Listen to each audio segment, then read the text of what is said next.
again for episode 20 of the Comic Book Crowd. Yeah. 20, Woo! 20. And we have our usual here, Alan, Mr. Allen, and Mr. the one and only Hello. Matt Woods. For a second time on, we have Gary B, the casual comic guy. How you doing, Gary? I'm doing well. Good evening, And everybody. Nice to way see you. down in that direction, way down there, we have Milt for the first time. How you doing, Milt? Hey, Milt is a Pittsburgh Pirate fan, but we won't hold that against him. Hey, I'm a Pirate fan. Oh, we never hold that against you, Mr. Matt Woods. I appreciate that. Oh, listen. So people who watched me last night, I was told by some people here that I abruptly ended the show last night. Well, that's because we were way beyond my hour and 15-minute cutoff, you know? And as Matt Woods knows, I start turning into a pumpkin. We're at 1:20, and I was feeling the roots going down to the ground. So we'll try to keep it that way. I'll try not to be abrupt this time. I will give fair warning in that respect. So anyway, so let's see who we have in the comment area today or tonight so far. Let's go to the beginning. So we start off, and we have Chuck Henze. Chuck, how you doing? Chuck has been on this show many times. Good to see you, Chuck. Dude. We have Tina Carrots and Tina, the OG. How are you, Tina? Good to see you. Who else is here? Okay, Wellbore, he's on the way home. All right, he's drilling those oil wells, and he's got to get home. So he'll be back when he gets home. Hey, he's Mark keeping us warm in the winter. Mark, my pal, how are you, Mark? Good to see you. Let's see if we have anybody else here okay, we have the one, the only, the Jackson Roykirk. You know, there he is. He has his own sign from Matt Woods. The only guy in the chat who has their own sign. And second night in a row, we have Jesse Treasy one. Good to see you again. Thank you for being here. All right. Easy. So we had a little confusion with this title here. But Gary B had suggested it, and everybody thought it was a really good title until people forgot what it was supposed to be. So we are supposed to have underrated comic book. I guess it could be artists too, Gary, writers, artists, whatever. Right, yeah, just creators of some kind. Creators of some kind, and the comic books that they have made. And so some of us are going to follow that rubric, and others will veer off a little bit, but that's okay. You know why? Because we're here, and we're going to do a show, and that's what we're going to do. So anyway, since Gary, are you okay with starting us off? Since it was your idea, and you seem to have followed your own idea, which I think is a good thing. Right? Yeah. All right, so we'll start out with someone I think, well, he probably has the biggest body of work out of the people I'm going to talk about. Okay. But he worked on titles like Howard the Duck, Batman, Sandman, Star Wars, Doctor Strange, Iron Man, X-Men, Daredevil, Superman, Captain Marvel, and many others. But I'm going to focus with each of these artists and creators. I'm only going to focus on one title they worked on. That is my favorite of theirs. Okay, that's great. All right, so first up is this is a print signed by him, and this is Steve Leialoha. It's nice. And, wow, that's really nice. Yes. I absolutely love this. Is one of my favorite comic series ever, and I got to reread it again. I haven't read it for about 2.5 years. But he did some absolutely fantastic work on Spider-Woman, which is where I discovered him back in the day. And so how long was he the artist on Spider-Woman? What's that? How long was he the artist on Spider-Woman? Was it for a period of time? For about a year. Okay. But he also for the artwork, he also inked some of the issues as well. Okay. So, he did quite. Oh, this one was signed. This was signed by Chris Claremont. Easy for me to say. First Siren. But so also for those who don't know, he was doing Negative Space before Negative Space was cool. Oh, look at that! Oh, wow! All right, so this is back in what? 81. Nice. So all right, Steve Leialoha before John Tyler or Taylor, Chris, whatever his name is. Christopher. That's a nice cover. Right. So as you can see, he did some great work on Spider-Woman, but he did a lot of great work at Marvel, at DC. He was a journeyman, did a lot of inking, did a lot of covers and insides of books. So only a few more here, and but just a little Steve Leialoha Gallery. And for some reason, people have a problem saying his name. I think it's a fun name. Mm-hmm. So, a little comedic cover here with an imitation Spider-Man running away from Spider-Woman. How'd you know it was an imitation Spider-Man? Did the green suit?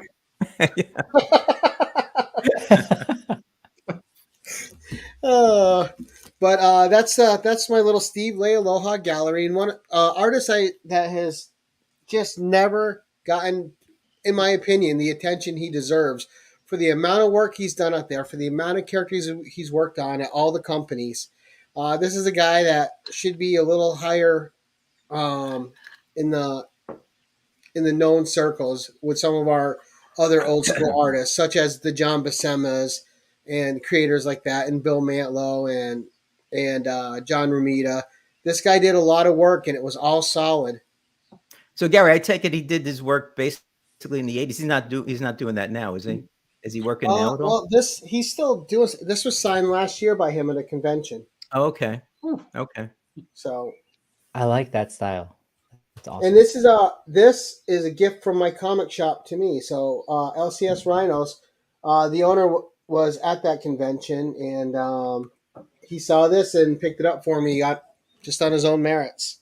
So Gary, when I come up to see you should tell Rhino that I'm coming to see you so you can give me a gift too. I already told them you're coming, and I already told my artist friend Ken Wheaton that I'm taking you both to the Empire Comic Fest. He runs it. Okay. Sweet. Cool. That's good. That's good. Well, that was really nice. So it sounds like was he Hawaiian or something? That's what I was thinking. The name. I'm not sure. Yeah. Just because it says aloha, I'm not going to make assumptions. Horvath, now we're supposed to pick. I love Carmine Infantino. He's one of my best, but we're supposed to pick creators who are not as well known. Yeah. Wait, we're supposed to pick super well-named creators, right? Yeah.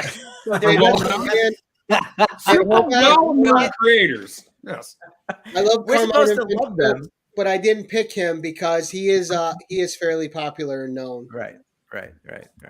So, but we will do a Carmine Infantino. I'm going to do a Carmine Infantino. Yeah. I've already and I thought collected Steve Leialoha's work was just as good as Carmine's on the Spider-Woman run.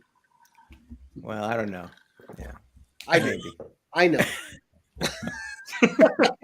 Gary knows his Marvel ladies. Now, Jackson Roykirk is giving Gary some kudos here. See that? Yeah. Nice.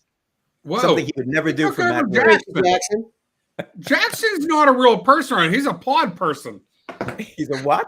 He's never nice. He was just now.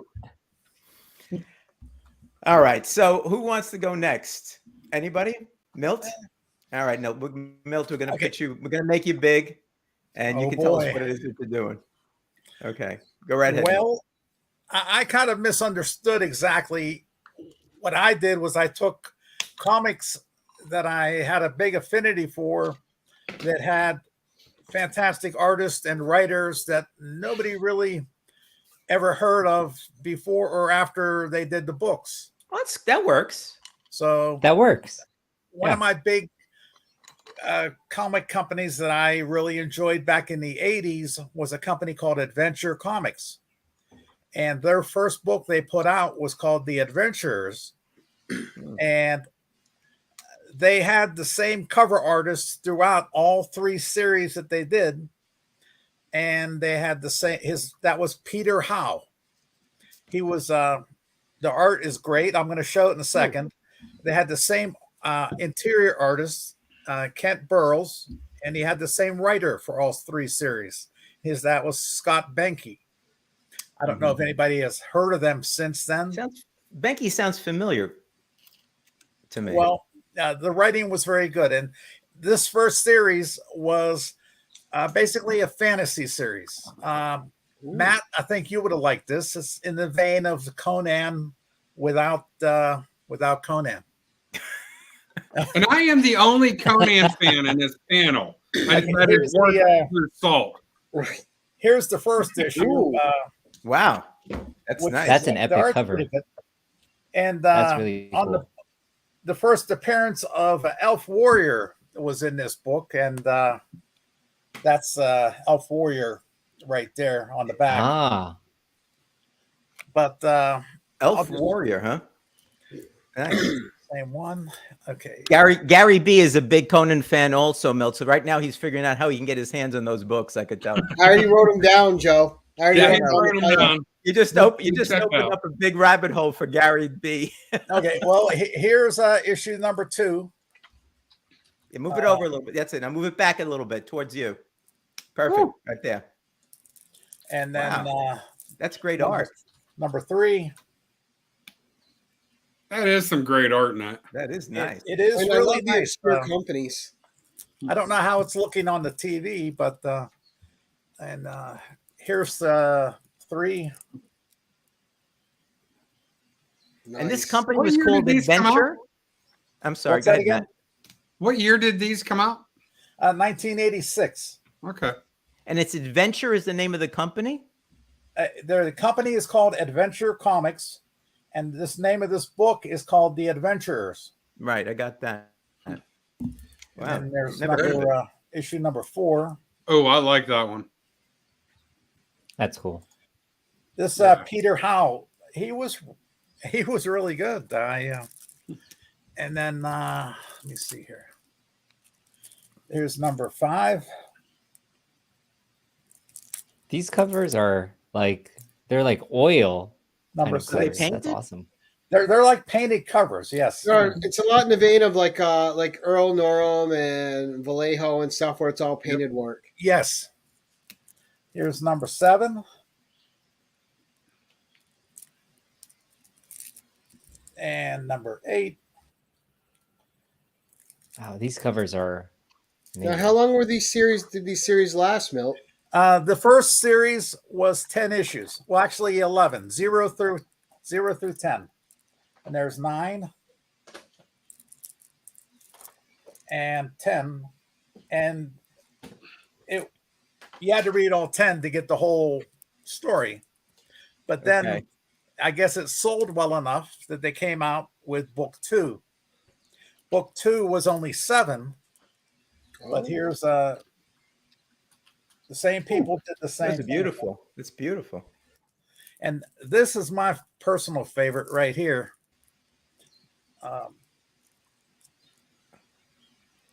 Oh, nice. That It's is very dope. Conan-esque. Yeah. And then let's do. And then this is not my favorite, but they can't all be perfect. No, that's more of like a guillotine good. monster cover. I like that one. That's Yeah. What I don't understand is how this guy just disappeared. Right, with the art's that good? Like, I never heard of him before you showed these covers. Yeah, this Peter is Howe. Peter That's Howe, true. huh? This looks like Savage Tales. Yeah. very overrated That's series. crazy. I'm joking. I am joking. It's rated. I love Savage Tales. And here's the last 2 issues here of the book 2. Ooh. Sinister. Really nice. Yeah, those are great. And then here's the final book that they did. There was only, let me see here, only 6 of these. So Was that a third series? it was book 3. Okay. book They three. called them books: book 1, book 2, book 3. Right, right. I don't know why, but in Yeah. my mind, they're series. Okay. Or volume 1 or 2. Yeah. I don't know, Gary. What do you think? Are these very Conan inspired? Without a doubt. I think Oh, it's yeah. like kind of a cross, like Conan and J.R.R. Tolkien inspired. I think a little bit of both. I would agree. Like, it's definitely the fantasy genre. Like, I need to see if I can find these online. Because with it called The Adventurers, it kind of hits me in the high fantasy area, not the low fantasy area. What does that mean? What does that mean? All right, so low fantasy is basically you have high fantasy and low fantasy. High fantasy usually involves like a world quest, right? You have a group of people like a Lord of the Rings, and all their actions are to save something big and major. Low fantasy usually centers on one character, and he's not on a grand. He or she is not on a grand quest. Everything they do is in service to a personal mission they're on, revenge, loot, but it's small stakes. And if they are saving a whole nation, it's because there's something in it for them, something that, so it's all about their personal stakes. It's not about a grand scheme. I'm with you. I just learned a new term. Wow. I'm not going to show them now, but the characters in these books, there were 5 spin-off series. Ooh, wow. Utilizing those characters. And it was all about fantasy, mysticism. The one of the characters, let me see what, I don't remember which one, but it was basically 4 issues long and basically involved, seems like everybody was on drugs the whole time. And so Jackson Roykirk has figured that one out already. Yes. Yes. Yeah. Yes, he did. And you know what's funny is so people always joke about that. I've never touched a drug in my life. Poor Gary. Well, all right. Those were great. We all wrote down the names That was awesome. of the company and the Yeah. book. And I like that company had a focus on a line like that they were invested. well, and what's interesting is they had the fantasy line, but they also had the science fiction line. And I'll show those as we go back through. They had different artists and writers, but quite good, though. With bubble What was helmets this and company? everything, or What's that again? did they have bubble helmets and stuff too, or for the sci-fi?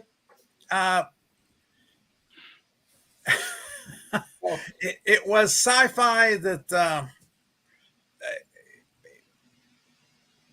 it reminded me a little bit of imagine Star Wars where people died Oh, okay, nice. every issue. And Sci-fi with consequences. Gary, the first episode, the first issues of that. Well, the first it's called Death World, but I'll show it to you in a second. We'll look at them. I'm looking forward. Gary, if they were bubble helmets, we couldn't tell Rob because Rob Fatstacks would start to buying them all up. Right? Yeah. He sure would. So that would be the end of that. And did you see, where was it? Mark Andrews said that Capcan has some of them on for, here it is. Where is it? Here it is. Capcan has some of them for $3 Canadian. $3 Canadian. Yeah. That's like giving us money, isn't it? Yeah, that's right. That's our buddy Matt making friends worldwide. You're right. Sorry, all my friends from Canada. Gary told me to say it. All right. Alan, I see you're kind of ready. Do you want to go? Sure. I'll go. Whoa. I'm got going a to take a different slideshow. twist. I have a slideshow. I'm going to take a different twist because I'm going to go from, like the 80s types of books to kind of more 2000, 2010 type of books. I followed the instructions. Sorry, Matt. And I was trying to find an artist that I liked, or not artist, a creator that I liked that maybe not too many people know. But do you guys know about Ram V? Heard of Ram V? Ron V is a great writer. Yes. Talk about Ron V. So, yes. Yeah, So my writer. first introduction to him was The Many Deaths of Layla Starr. I don't know if you guys know this this book, but I won't spoil it for the chat. But essentially, think of a god that kind of gets, well, this is on the first 2 pages, so I'll tell you that part of the story. They get fired from their job. They're now mortal. they used to be immortal, now they're mortal. And then so you kind of see how this god kind of goes through like how they would like navigate this real world. So I recently, I think this is like maybe 5 or 8 issues. I recently bought like the whole storyline for my sister and brother-in-law, and I think this is one of the books where people who don't really understand or kind of are new to comics, this is the type of book I would give them to be like, hey, this is a cool story, a fun story. You could read it as an adult and kind of really get into it. So I see you, Milt, like nodding to that. So like I'm guessing you read this. Oh, this was one of the best series that came out last year. This was phenomenal. It was a really great story. Yeah. This is the one story that I'll tell people, like not many people know like Ram V, like when he got into books. So he's done like Justice League Dark. He's done some Venom books. He's done a bunch of other books. One of them I'm showing here is called These Savage Shores, the one in the middle. If you guys like vampires or anything like kind of monster-like books, like that would definitely be like a good book to read, because it kind of makes them, it kind of puts them in how they would really act. It's still fantasy, but it's still kind of grounded. So I'd say like Ram V is like a really good writer. Whoever he goes like in with artists, like it's been solid. So definitely need to say that like Ram V is like a underrated creator, that, you know, he's done stuff for DC like Justice League Dark, Marvel with Venom, and with Image, the Many Deaths of Layla Starr, and like the Seven Shores. It's been, yeah, he's just been a solid writer. So yeah. You nailed it. Yeah. Thanks, Milt. I mean, that's a great choice. Yeah. So did he write I feel like Justice League Dark as well? No, Tinian did Justice League Dark, most of them, but he did a couple of the arcs within Justice League Dark. Okay. That's kind of like how I was like, oh, who's this guy? And I started like looking up some stuff that he wrote. And then for some reason, The Many Deaths of Layla Starr ended up becoming one of the top books being like bought during a certain time last year. It became a spec book, but I read it. I'm like, wow, this is not just a spec book. This is actually a really good story. So it's like one of those page turners that I had to like keep reading. Like, yeah, it is really good. So if you guys haven't seen it, definitely recommend reading Ram V. Super good. Oh, okay. And most recently, I think he did Swamp Thing. He's the most recent writer of Swamp Thing. I don't know how that's going. I haven't read too much of that or any of that actually, but I've heard it's like people like it. So yeah. Tina loves Swamp Thing. I wonder if she's reading the latest comics. Yeah, it's good. OG, you're gonna have to let us know. Like yes. Hello, Tina. All right. So, he made. What's the spam thing, Pretty Fly? That's I always wanted to ask you that. You know. Anyway, so all right. So I've written down a few things already. So this is bad, okay? Because I'm writing down names of titles and things like that to take a look. I wrote it down. You got to read it. You got to read it. Yeah. Is that The Many Deaths of Layla Starr? Is that in a trade at all? It is. Yes. It is. Okay. So is those Savage Shores, or These Savage Shores is available in trade. All right. Good. Yes. All right. Because Dave Bratton's getting me into that now that I've been looking at some comics, buying a couple of trades and stuff like that, and I seem to enjoy doing that now too. I have a shelf of trades. They serve a purpose. They really do. It helps you catch up on reading. Mm-hmm. Mm-hmm. So, Pretty Fly has a question for you. Yeah, I have some trades. Oh. All right. Well, so since you asked, I guess I have to give you props. I don't know if you're asking for props. See? I turn the camera around and show you my trade shelf. Pretty Fly has a question for you. Oh, who told me about Layla Starr?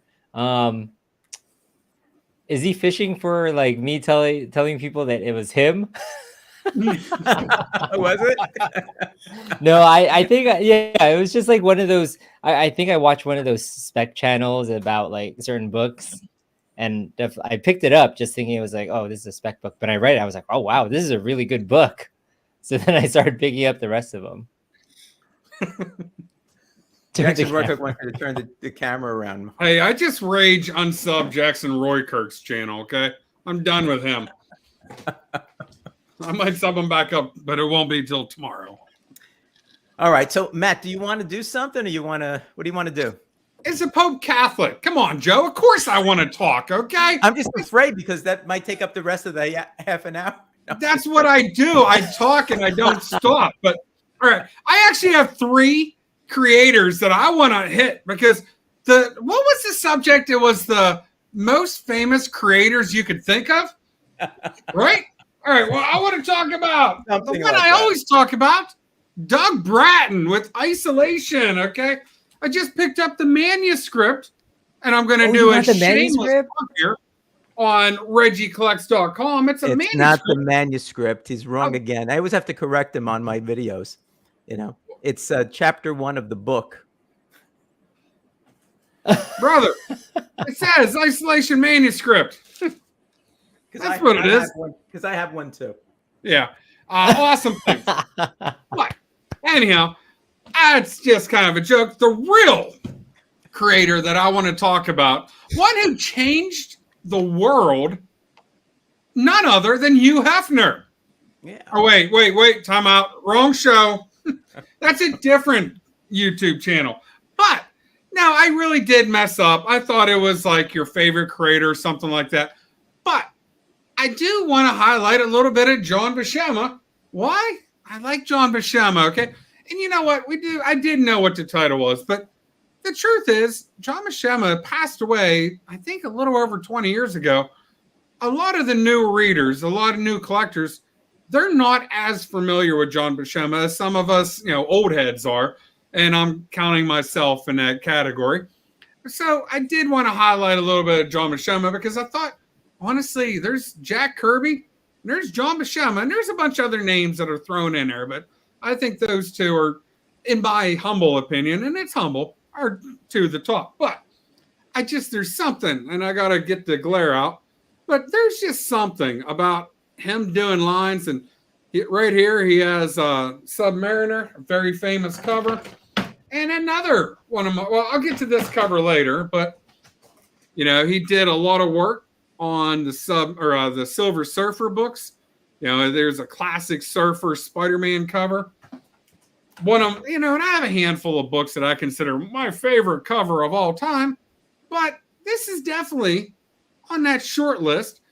Classic Silver Surfer number 4, battling Thor on the Rainbow Bridge. Such a classic book. But where I came to know him, and Gary will attest to this, when I was a kid, man, there was nothing better than Conan the Barbarian, whether it was live action Arnold slashing people in the movies or reading them in comic books, okay?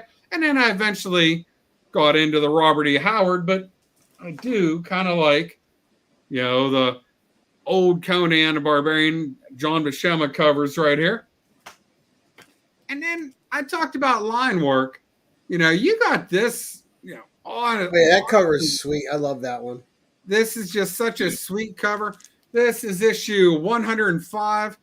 The ghouls and, the mistress, spirit, whatever she is, just drawn so well. The face on Conan, very John Buscema. Okay, now here's the thing about John Buscema. He drew women very well, but it was like it was the same woman in every book. Sophia Loren.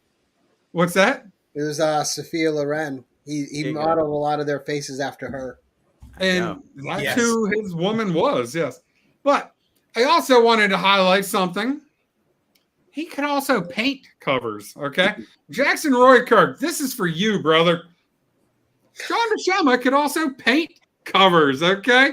So I just wanted to highlight that out there just for Jackson Roykirk because he's always busting my balls about showing that book. Well, you know what? I'm going to show it just for you, Jackson. But anyhow, guys, that was my underrated creator of the week. Although I really did want to do a Hugh Hefner one, but Joe wouldn't allow me to do it.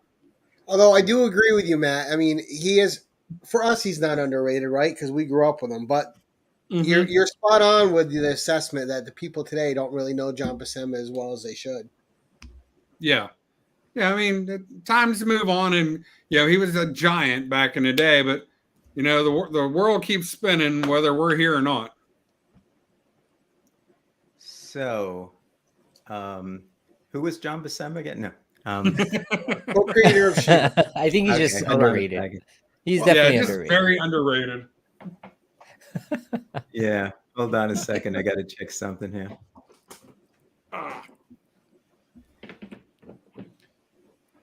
Okay. Uh-oh, Joe's bringing them out the big guns. No, I just want to see what I'm doing here because I see Alan is already ready for his next one, but I might have to no. You could go. That's all right. No, just but I'm not like sure. ready and waiting. So what I brought up, what I have, and this is somebody you might have seen before, and you might know a little bit about him, but I really have gotten to know him and really like his books, and that's Himkar Tak. All right. Now, the first time I met Himkar was because Make yourself big, Joe. Make myself big. That Alan, you're supposed to do that. I got you. I got you. I'll do it. Alan is my co-producer, so when I'm doing this, he's supposed to take it over. Anyway, so I first met Himkar because I saw this comic book. Let me grab one of these, which is called Red Shift. Being a real science fiction fan from way back, I thought I'd take a shot at this and actually did a video review of it. And one of the things I did in the video review was indicate, and I forget which one of the, I have just about all of the first, even the ash can from number 1, and I have a bunch of them signed by him. But I mentioned in the video that when I got to the middle 2 wraps, they were upside down. And it just so happens that the people in there had fallen into a crater on Mars. And I wasn't sure when I first looked at it whether it was supposed to look like that. But I realized the words are upside down. I'm saying, is this some sort of creative thing, where since they're like upside down in this crater that you have to now read it upside down? And I was kind of joking about it a little bit. And I said, I think it was just a mistake. Well, he contacted me. He watched it and he contacted me. And first I'm saying, is this really the guy? Because I'm always a suspect. And but it turned out to be him. And he wanted to send me a copy that was corrected. I told him, no, that's okay. Don't worry about it. I'm fine with it. And then during the New York Comic-Con, during the COVID one in 2020, didn't have it. I guess it was 2021. I think I met him, and it was up to it's a 6-issue series. It's up to I think issue number 4 or so, or 5. And he happened to be there at the Scout comic book tables, and so I went and talked to him, and I did like a 3-minute interview with my phone on him, and that's when he signed 3 of them. He gave me 3 copies, and he signed all 3 of them for me. And on and off, I've talked to him a little bit more, right? So this was really a great series. I would say if you like science fiction, take a look at it. The artwork is good as well, and the story is really about Earth no longer has any water. People don't live there anymore. There now is a small colony on Mars, and they send people out because they found out that there is water at the North and South Pole. There's ice, and that's how they really survive. But they're running out of the ice. So every 10 years or so, they send out somebody to try to find a habitable planet. And the whole story kind of goes out with the son of somebody who had gone out and not ever returned, being picked to be the person to go out again. And there's a lot of give and take, and he goes out, and they are under suspended animation, and when they go out, and so a lot is happening on Mars while he's exploring for this, and there's a big twist at the end. It's really kind of well done, and I could see it being kind of one of those old paperback books that I would have picked up in the 1960s. Nice point. But the reason I really wanted to bring this up was his most recent book, which is published by Image, which is Hitomi. Now, I have pretty much all of the covers for the first one. This is by Valentina Napolitano, all right, who's an artist from Rome. This is her cover. I also have a cover by a Mankey, I think his name is, I always forget his name, Napoleon or something.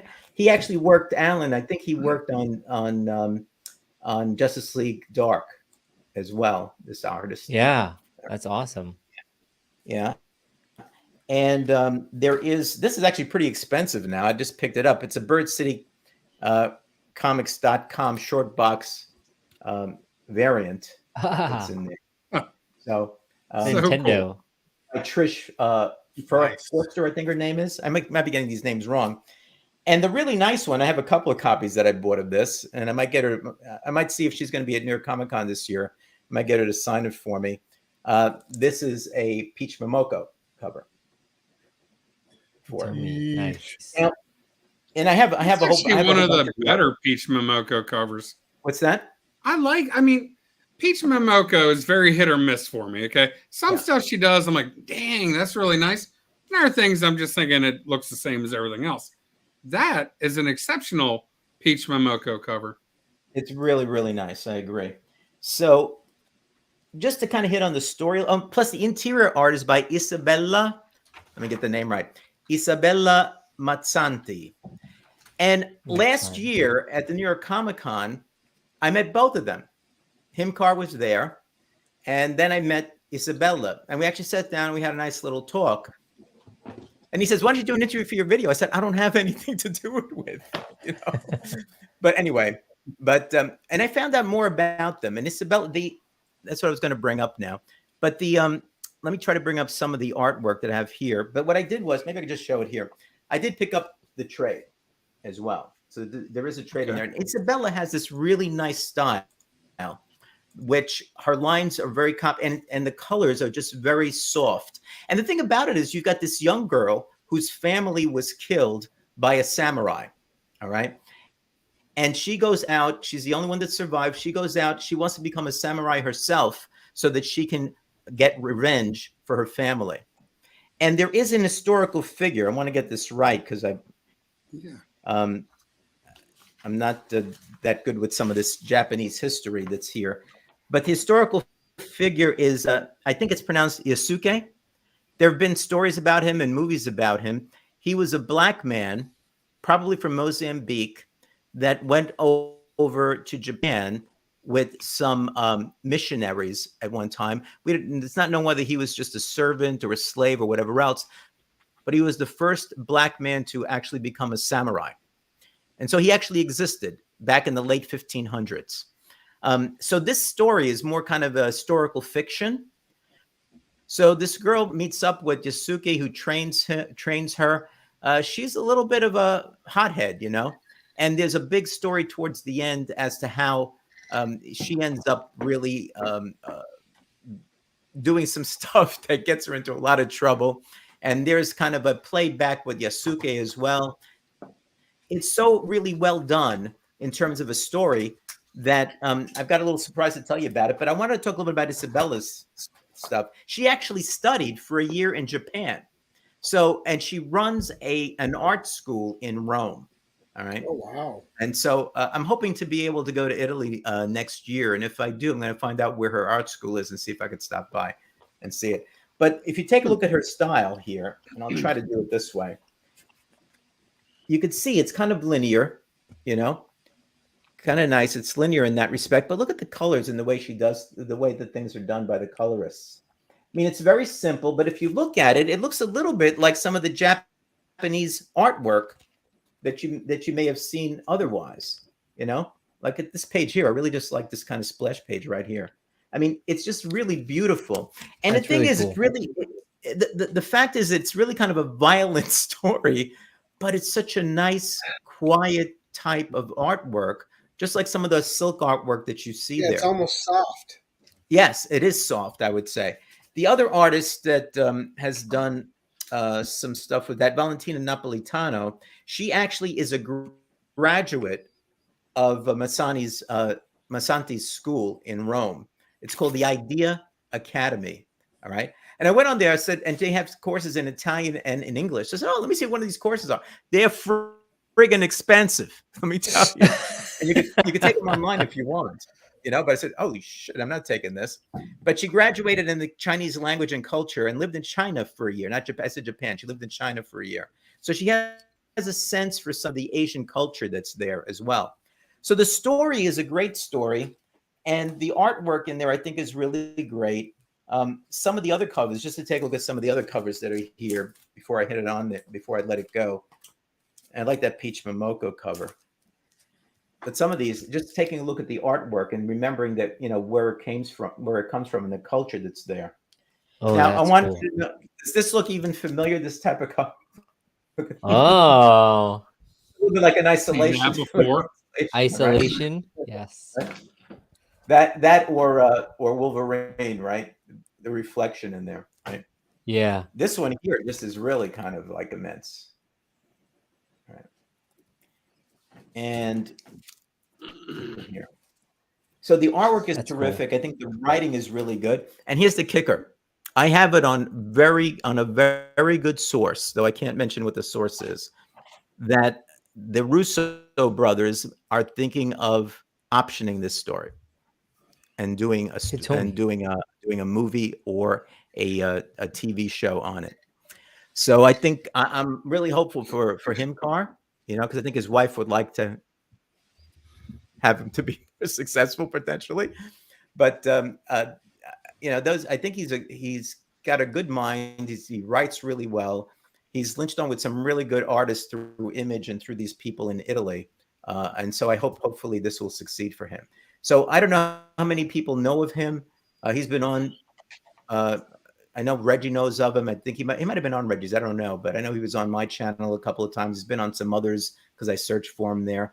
But I think he's an up and comer, and he might be somebody who, especially if the Russo brothers pick up on this, he might be somebody who you might see a little bit more of in the future.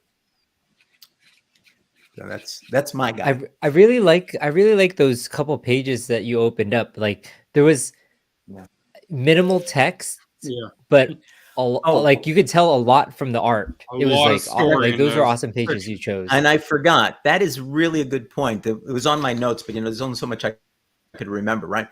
One of the things he does with this is he in his writing, because I spoke to him a little about this, he said that he thought the art was so good and he wanted to try, as opposed to some of what he did in Redshift, he wanted to have the art because again, the nature of the artwork and what it was, when he sat down with the artist and they spoke about it, they spoke about the fact that they would be able to show some of the story simply with the artwork, And so he wrote the script in that fashion to allow the artist to be able to do what she does best with respect to that, and the artist, I mean, Isabella has done, I think this is the only book that I could see that she has done in the United States, but she has done a lot of other work, and I think she's done comic books in France as well. But I think this is the only comic book that I believe she has done in the United States. That was a good point, That's Alan. Awesome. Thank you for bringing it up.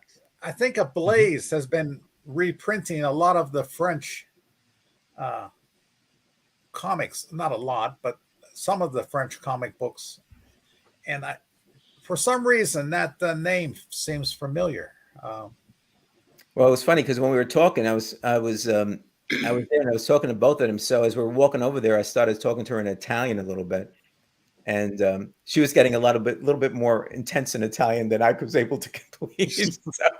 But it was kind of cool, And so I said, hey, it's nice, and I think I have her email address now too.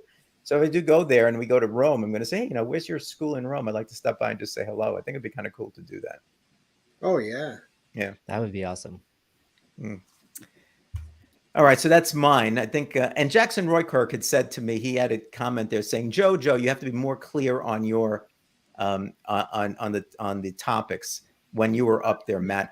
So Jackson Roykirk, I just want you to know that Matt Woods approved this title. Okay, he approved this title. So I think I was pretty clear since he said, "Yeah, that's a great title. We're going to get back to comic books." Yeah. So don't blame me for Matt Woods' twisty mind on this type of thing. That's it. So anyway. I got a brain We full of love you, holes. man. Okay, a lot of cheese up in there. Gary, I think you're up again. All right, so I'll make the second one. The second one will be a little quicker for me. But I'm going to go with another person that was a journeyman in the field. She worked on Amazing Spider-Man, the Barbie comic for Marvel, Crazy Magazine. She did the Firestar miniseries 1 through 4, which I also have. She worked on New Mutants, Power Pack, did a little bit of spot work here and there for DC, like on a Wonder Woman annual and a little bit here and there. I'm talking about Mary Wilshire, who I think is very underrated, and she also did some covers all around, right? Some Avengers stuff like that.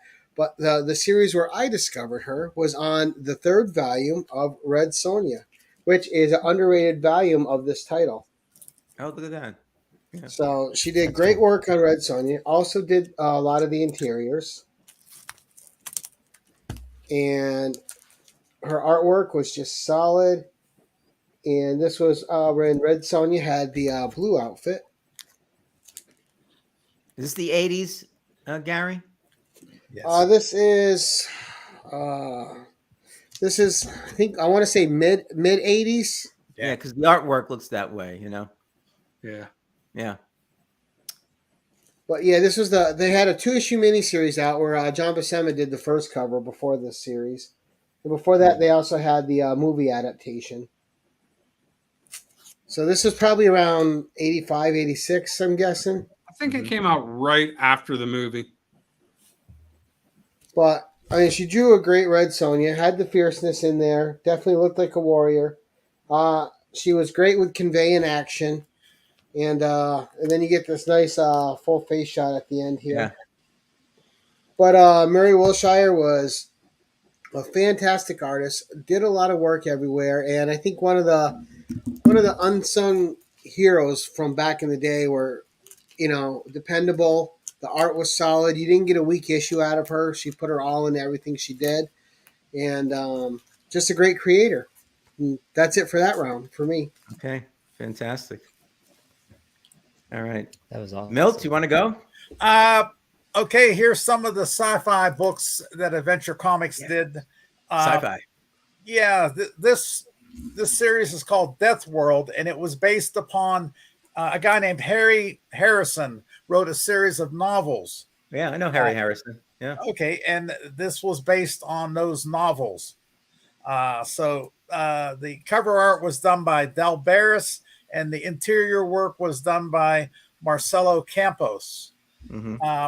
One thing it is a little bit irritating, which I think it would be great if they took these books and redid them similar to what the Walking Dead is doing with the Walking Dead Deluxe, and they're colorizing everything. Mm-hmm. I mean, these are all black and white. Give me some color. But anyhow, Death World #1. Okay. I kind of like black and white for that's storytelling sometimes, though. Yes, but I just think it would be a change of pace. There were, let me see here, 3 different series. Each of them were 4 issues each, and basically told one of the novels that he did. And this was kind of like a Star Wars type of thing across the universe. But Fantastic covers. Yeah, they look great.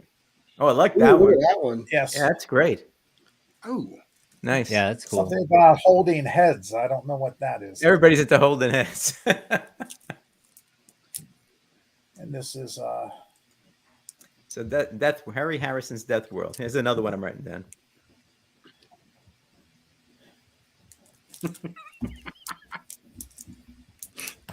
I like that one for some reason. Oh, Conan. Yes. Yeah, right. Everywhere I look, I see Conan. You didn't know how popular Conan was until you met And Gary then, and I. I like this one also. But Oh, that is nice. and then one of the other sci-fi books that Adventure Comics did, which I kind of liked because it was adventurous, and a guy named Dorman did the covers. That's all I know right now. I don't feel like opening it up. It was called Star Rangers. Oh Ooh, wow! look at that cover. Holy cow. It was just a fun adventure cool. book, going from planet to planet. Kind of reminded me of a bizarre Star Trek. Great covers. Look at that. I mean, for the mid to late 80s, I thought they were great. They rival the Alex Ross, some of his painted stuff. Yeah, That's true. are the Star Yeah. Rangers are the interior of the Star Rangers in color, or is it another black and white? No, the entire Adventure Comics series that they only were in existence from, I guess, 86 through 91, maybe 90. Okay, It was all black and white. all black and white. Mhm. Well, at least they lasted longer than Atlas Comics. Yeah, Well, Atlas Seaboard was 1 year. I was a big fan of Atlas. So, Oh, same here. I got a bunch of them. I love Atlas Seaboard. yeah, I mean, some of the artists I think Ditko was doing work for them, and Oh, they, yeah. they hired a Russ lot of. Heath, Neil Adams, Yep, they hired Frank Thorne. Neil. When you say Neil Adams, I think of Lomax, Police Department. Planet of the Vampires. Oh, the Planet of Vampires! What a great cover that was to the first issue. But, Incredible. I have a bunch of other adventure comics here. I mentioned that the Adventurers had. Where the hell was it? Just a second. Had spin-offs. Yeah, one of the typical spin-offs they had. Bad Look at Axe. that. Wow, Bad Axe. Cool. But, I love these covers on these books. Mhm. if you want to see some more Bad Axe,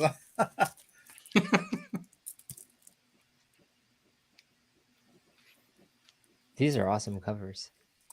So, Milt, you didn't buy these back in the 80s, did you? yeah, You did? yeah. Ooh, Yeah. look at that one. That's nice. Don't ask me why. That's cool. Because they're cool. Right. I thought so. I mean, it was hard. Here's one of the Netherworlds was another spin-off of Adventures. Oh, Wow. wow. I just love the Oh. colors, and here's another spin-off, Warriors. And I love the painted covers. They're amazing. You know, Yes. they probably spent Yeah. all their money on the artist painting these covers. That's why the interior had to be black and white. You're probably exactly right. Yeah. And there's a bunch more, but I think I got every book that they ever produced. But I'm sure there's one or two that I'm missing. But Only one or two. Well, I'll tell you, I never knew that about that company. well, how about this? Yeah. They did the Planet of the Apes also. Yeah, Wow. Jackson Roykirk already had said Oops. that. Yeah. Yeah, there's Yeah. Sorry. You got it. actually Yeah. there's 25 issues of Planet of the Apes, I believe. they Wow. did. And Yeah, then they Jackson did- Roykirk is like a wealth of information down there. Hmm. Yeah, they did little miniseries, Planet of the Apes, The Forbidden Zones. I mean, I just like. Look at I that. love the covers. That's all. I never knew Matt Woods had a cover. That was good. Let's see that one. On my face again. Oh, that was good. That's good. But That was for you, Jackson. if you are out there and you're scrounging around and you happen to see Adventure Comics, give them a shot. I mean, I think Mark said that they were available $3 a piece. If you go to a show, you might be able to get them for $1 a piece if you can find Gotta them. look for them. Yeah, see if I'll they're definitely around. be looking for them. Yeah. I was gonna say, I think I'm definitely going to be looking for the adventure books. Oh, they're the stories are really good. Yeah. I mean, you know, I like them. But well, that's good. So we're up in Rochester going to that comic show and stuff like that. You're going to see Gary, Matt, and I are going to be fighting each other. This is an adventure comics. Bro, get out of the way. An adventure comic. Boom. Well, now I got to worry about Matt looking for revenge for that cover comment now too. Hey, if I can put a little plug in for a company out there right now that they have new artists, new writers, new cover artists. AWA Upshot. They put out these 4, 5 issue miniseries of stories, and they're phenomenal. If you get a chance to read a couple of the AWA stories, you'll be blown away. All right. They cover the genre. It's amazing what they've been able to do. They're kind of hard to find, but not every store carries them. Yeah. But they have a lot of trade paperbacks where they collect the stories, $9.99, and pick up a couple of those. Trade. Yeah, they're so good, and cool. a lot of unknown artists and writers that hopefully they'll become more well known. That's my favorite comic company right now. So yes, and we all know that Milt is getting paid for this advertisement. Hey, AWA really is putting out some good stuff. They had a good wrestling champion, Bruno Sammartino. I got to meet that guy. But anyhow, no, that's old wrestling. Let's forget that. But I love Bruno Sammartino. Yeah, there you go. I shook that guy's hand, Gary or Joe, and I swear to goodness, my whole hand like disappeared in his paw. Like the dude was like immense. My father and uncles loved the guy because he was Italian, right? They loved him. We used to watch wrestling every Saturday and all that. Yeah, he was a Pittsburgh guy. Every Saturday night they used to have Jumpin' Johnny DeFazio, Bruno Sammartino. That's right. What were some of the other ones, Matt? Do you remember?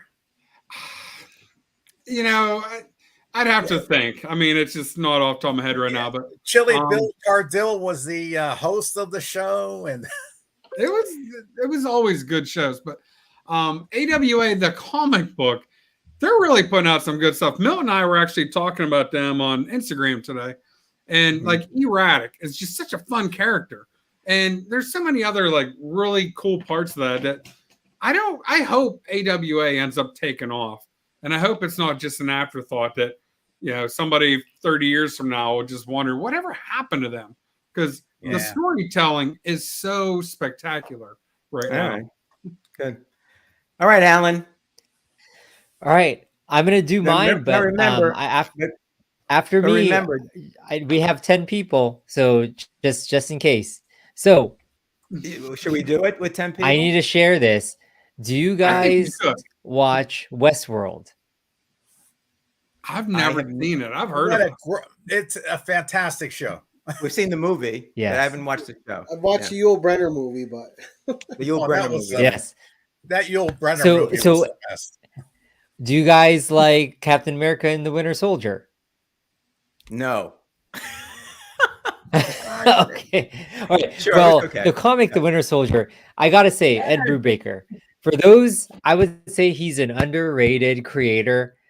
One of the, like, I haven't read too much like kind of pulp type of like crime type of books, but imagine an ex-FBI agent in the 80s trying to who lives in an old theater trying to solve mysteries.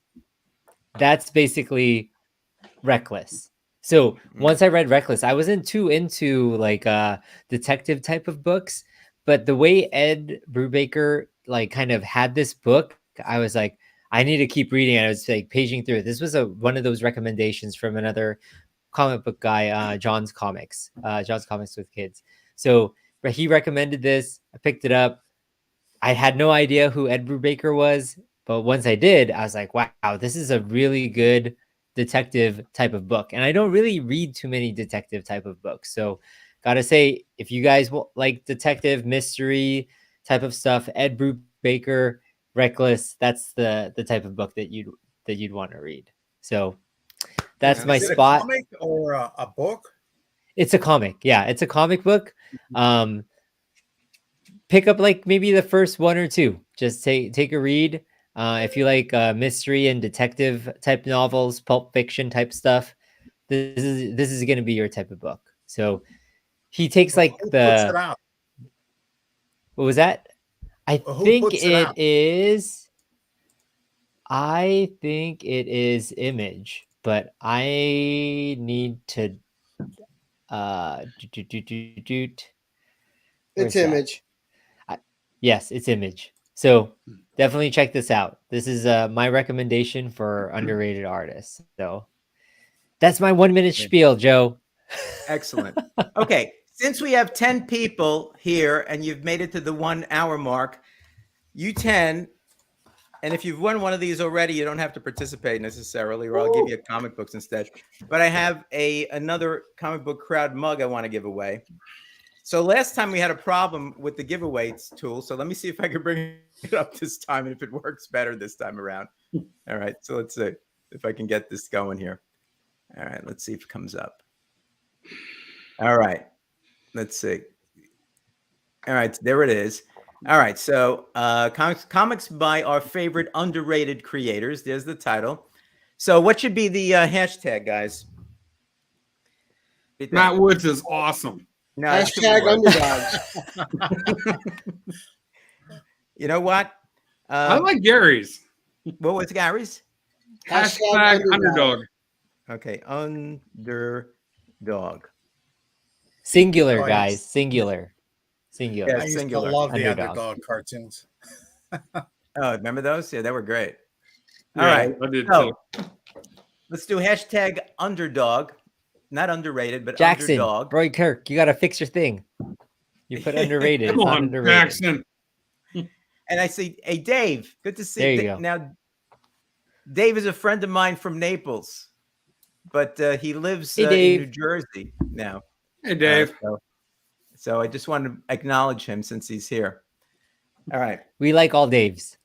Yeah, we like old Daves. Okay. Dave's Well, a we good got 10 guys. Only 3 people want the mug. All right. Well, you know what? 4 people now. We'll give you a little bit more time. So does anybody have any other books, or we're good with the books? Okay. I'd like to know, where was the first comic book appearance of Underdog? Oh, I don't know. I feel like you probably know that this, answer. Milt. Milt What's that? probably knows that answer. I don't know that answer. I was looking at somebody. There was a Very curveball here, Milt. So, hey, listen, anybody on the panel could could also enter if you want. It's okay. It's okay with me. Underdog. Oh, it's in his own title, Milt. Just called Underdog. Gold Key. Wow, or Gold Key? He had a Gold Key book? Wow. I remember seeing it. It said Charlton, 1970. Charlton. Oh, okay. Oh, Charlton. Wow. Cool. I'm going to go on eBay and try to buy that as soon as we get off this. Wait, everybody's gonna go man. on there and start bidding up the price. I Milton. know you gotta Milt, you're an I'll be- influencer now. You have to be careful. know. People are gonna Uh-oh, buy the Milt. books that you talk about. I can write Milt. I wrote everything down that Milt showed. Yeah, actually, I did too. Milt, you really are an influencer. Yeah. I know. Look at Hey that. guys, keep in mind I do have some doubles here, so if you want books, just let me know. I just want to fight Gary for them, okay? I might not even buy them. I'm just fighting Gary. Okay. Maybe you two can be on the undercard of the. Right, I was gonna say that. Matt, Joe can just film us fighting when you guys come up. When I come over, we'll do a live. We'll do a It'll live be on live the. event on Joe's show. Right, it'll be the Anachronic Comics Network wrestling show. All right, so we got 7 entries out of 10. All right, so we'll give you another minute or so. See if we get a few more in there. It's a beautiful, beautiful. This is another one of the the last one I think I did was a variant, because when I was putting these together, I was trying to figure out how to do it. You had a variant. Yeah, this is another variant. This is the second variant. It's not like the one that I've settled on Variant of what? of the mugs, of the comic book crowd mugs. So the one that I settled on has the Anachronic Comics thing over here instead of the word around the side. So this is a one of a kind. Uh-oh. That's going to be worth something. I know. I think Doug Bratton has the other one, which doesn't say Anachronic Comics, just says Comic Book Crowd on there. So he's got the other variant that's there. No, Matt's picture isn't on there. Matt, there is one that we have. Where is it? Here it is. That has the first group of all of the guys the whole group that were the first ones on. Those mugs are not lasting because you have my face on it and they keep cracking. Yeah, well, and so those are going to be true collector's items. Well, I'll tell you something. I mean, the thing about it is that I only made one for everybody there and not making any more of them. So, all right. Okay, so we have 7 entries. I think we can go ahead and run it. Let's see who wins the mug. Here we go. And the winner is Mark Andrews. We'll see.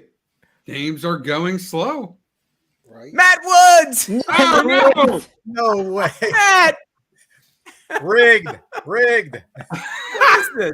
I didn't even know you entered. I did enter. You said, "Hey, you guys can enter." I entered as a joke. Joe, can you rerun that? I already have one. Okay, I'll rerun it. Rerun it. Let's go. I'll rerun it. Let me see. That's not fair. Okay, ready? Here we go again.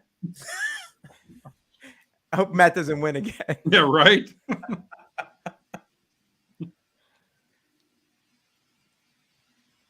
All right. Nice. Paul. Psychedelic Comics. Yeah, Okay, Paul. All right, Paul. Congratulations. I didn't even see you here, but there you are. Okay. You must He have come showed in up late. here at the end. Yeah. he I showed don't up think at the Paul end wrote and anything but #underdog. That's right. Way to put your That's all you comment in need to there, do. buddy. Paul, I'm not sure. I don't know if I have your address and so forth, but hit me up on Instagram, okay, with your address and stuff, and I'll send this out to you. Okay, congratulations. All right. So I got more of them, and we'll probably give one away every month for a while. So maybe we'll get some people here. If you've won one and you want to go ahead and enter, I can give you five or six comic books instead. And what are you showing us there? I'm just putting up some more books. Yes, like I you have said, to. All right. They're kind of neat. Mylar makes everything look good. I get in late too. Thanks. It's okay. He wants to know what he won. You won this. You won a great big old cheek to cheek hug from Matt Woods. Yeah. You won a comic Hey, book crowd. you won my prize, Psychedelic Comics.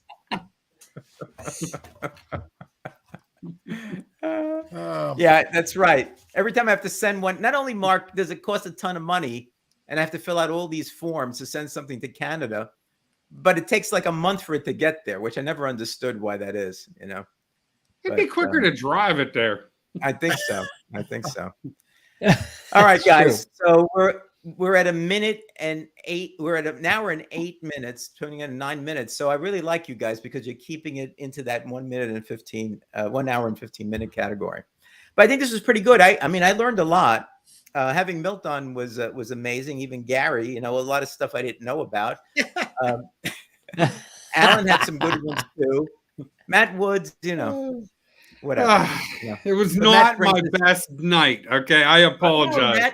Matt, your night is always the best because you are the one, the only, the Matt Woods Comics. I mean, there's nothing better than that. The fact that you're here is all that we really need. Guys, I need to get some hip waders on because, well, it's starting to get deep right now. Okay. Anyway, so thanks a lot to Milt and to Gary B for showing up. Alan and Matt, of course, thank you as usual. Thanks to everybody in the chat, everybody that showed up, people that entered into the contest, even Matt Woods, thank you so much. And we'll be back next month with episode 21 of the Comic Book Crowd, and another topic, which we don't know what it is right now, but we'll pick one that I think will be kind of interesting for everybody, including us, because that's really what counts. If we don't think it's interesting, we don't care. Joe, thank you for having me on. Listen, it was great, and we hope to have you on again so that we can go ahead and look at some more of these amazing comics that I'll never be able to get. But that's okay with respect to that. Anyhow. All right, guys. So everybody take care, and we'll see you soon. Take care. Bye-bye. Good night.